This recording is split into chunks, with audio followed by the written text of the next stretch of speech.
James Gunn is a filmmaker that even casual film fans should be familiar with. Most people will have seen his 2 Guardians of the Galaxy movies, but I'm willing to bet that most people haven't seen his other 2 projects.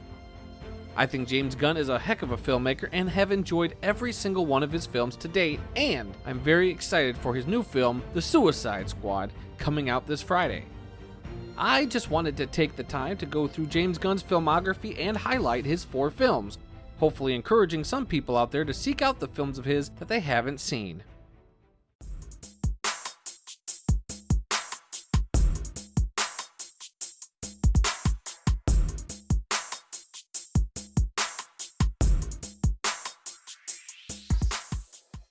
Let's start off at the beginning and go to 2006's Slither.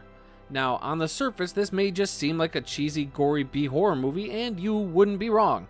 But this film definitely gives us a good idea about James Gunn as a filmmaker. His dark sense of humor, his willingness to get weird and try to gross you out all at once is surprisingly well balanced for a directorial debut. He was able to assemble a heck of a cast here that stars Elizabeth Banks as the lead. In big supporting roles, we also have Nathan Fillion, Michael Rooker, and Greg Henry, and these 3 will also be making appearances in the films to follow. Together, these actors make the film an enjoyably fun ride. While maybe the special effects don't always hold up, there is still plenty of interesting and maybe even gross out visuals that really set this film apart from others of its kind. Gunn's eye for visuals is really striking and could be considered the focal point of this movie. It's easy to see why he'd get tapped to help a big franchise for Disney and Marvel later on down the line. While the story may not be the strongest, it does a good enough job to keep us interested from start to finish. The film also tries to juggle some emotional character stuff, which doesn't always land, but that's okay. It's a good reference point when viewing Gunn as a filmmaker. As we go through those films, I think we see that evolution. His writing will become stronger and fleshing out his characters will become a big strength. Also, his love for music is very much present here, and while it's no soundtrack like Guardians of the Galaxy, there's some good stuff here. Gunn really came out of the gate here toting how weird his movies could be. What keeps the weirdness fresh and fun is the story going on along with the weirdness. There are elements to at least help us invest in what's going on, and frankly, horror is usually the place to start when cutting your teeth in the world of filmmaking. We move along now to Gunn's second project, which brought him into the world of superheroes, and no, I'm not talking about the Guardians movies just yet. We'll get there, don't worry about it. I'm talking about his dark and traumatic superhero comedy, Super. While the internet calls this a 2010 film, I call it a 2011 film because that's when most people got a chance to see this gem. And when I first saw this film almost 10 years ago, I was floored. It definitely isn't for everybody, and while superhero films were just starting to gain major notoriety in the pop culture zeitgeist, this film came along to have some fun with the genre. Gunn really does some great stuff here with his writing. The story revolves around a sad man who pretty much has let life walk all over him, but when he gets an epiphany, he decides to become a real-life superhero. Now, we've seen this sort of story play out before, but the way Gunn goes about tackling this narrative of trauma, loss, and heartbreak gets quite emotional at times. We can really see how much he's improved as a writer, and his sensibilities for his visuals may be reined in a bit, but they are no less impactful. Rainn Wilson is an excellent lead as Frank / the Crimson Bolt, and Elliot Page plays a fun foil to Frank in his sidekick, Libby / Bolty. Kevin Bacon plays a fun bad guy, and Liv Tyler does some good stuff as Frank's wife, Sarah. We get Michael Rooker, Nathan Fillion, and Greg Henry back in supporting roles in this, and we also get James's brother Sean, who we'll see in the Guardians movies to follow. You may have seen versions or takes on what it would be like if superheroes were real, but this film, while absurd, may be some of the most plausible superheroing I've seen in a film. Look, this film goes over the top and plays a lot of stuff for laughs, and I enjoy all of it for those things. It also manages to really delve into some really traumatic character work that really gives this film a dark edge to it that few filmmakers could pull off. And it definitely didn't go unnoticed by Marvel Studios, who picked Gunn to helm their Guardians of the Galaxy movies. When 2014 rolled around, Guardians of the Galaxy was an unknown commodity. James Gunn was still a relatively unknown and unproven filmmaker to a lot of people, and the chance to make a big budget superhero franchise film is about as tippy top of the mountain as you can get.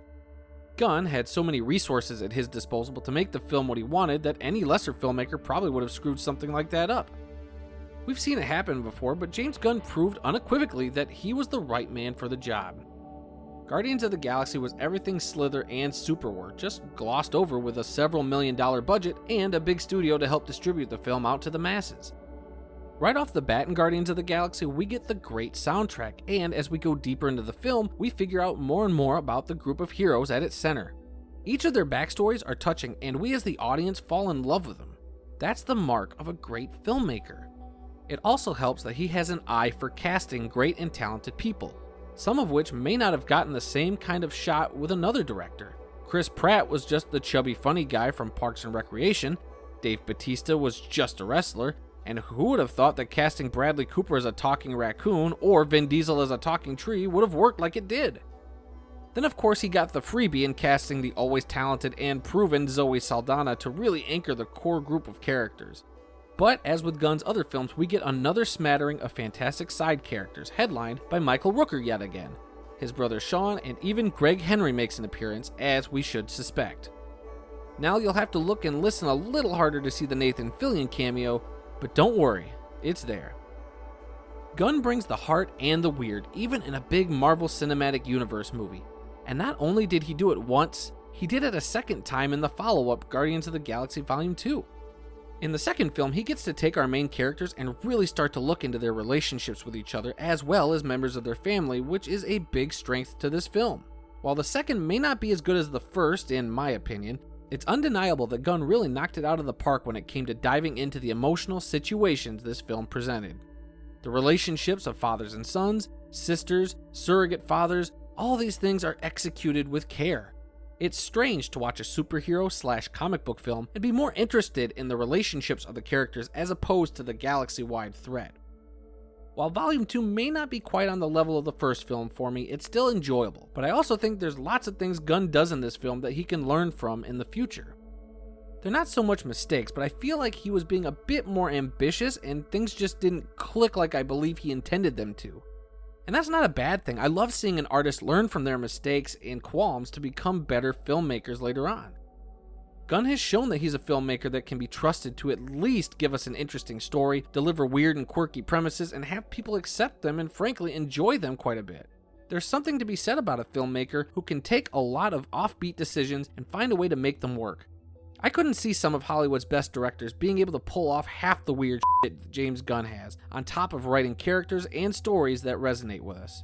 His resume gives me hope and certainty that both the upcoming The Suicide Squad and Guardians of the Galaxy Volume 3 will both be big, successfully well done films. What also makes me excited about Gunn is where he could go following these two projects. Time will tell, but honestly, it's already been a fun ride following along with his body of work. Thanks for making it to the end of this video. I just wanted to let you know that starting tomorrow, I'm going to have a 4-day Suicide Squad marathon culminating in a review for the brand new flick. I'm calling it the Quad Squad Marathon, and I hope you can come back to the channel to check it out. So how many James Gunn films have you seen? Which is your favorite? Let me know down in the comments below. If you could also leave a like, subscribe, and even share with your friends, that would mean the whole world to me. What other directors should I take a look at? I'm all ears, guys. Until the next one, I'll be seeing you.